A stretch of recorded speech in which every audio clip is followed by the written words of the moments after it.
ആകാശ നീലിമയുടെ മനോഹരിതയുള്ള നീലക്കോട്ടുകൾ അണിഞ്ഞ് സ്നേഹത്തിൻ്റെ ത്യാഗത്തിൻ്റെ പുതിയ അധ്യായം മലയാളക്കരയുടെ അഭിമാനമായി വിഖായ മാറിക്കഴിഞ്ഞിട്ടുണ്ട്.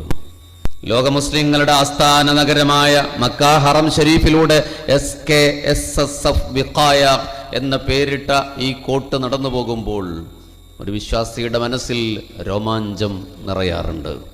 ഈയിടെ കേരളം അനുഭവിച്ച പ്രകൃതി ദുരന്തം ഇവിടെ ഉണ്ടായപ്പോൾ വിഖായ നടത്തിയ സേവന പ്രവർത്തനങ്ങൾ പൊതുസമൂഹം, ഭരണകൂടം, ഉദ്യോഗസ്ഥ വൃന്ദം അത് ഏറ്റെടുത്തു.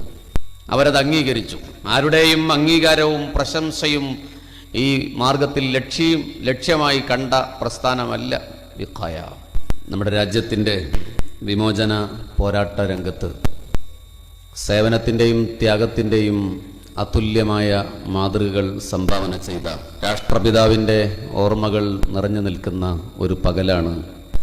അത്തരമൊരു ത്യാഗത്തിൻ്റെയും സ്നേഹത്തിൻ്റെയും ഓർമ്മയുടെ ദിവസം തന്നെയാണ് SKSFൻ്റെ വിഖായ അതിൻ്റെ ആചരണ ദിനമായി തിരഞ്ഞെടുത്ത ഒക്ടോബർ 2.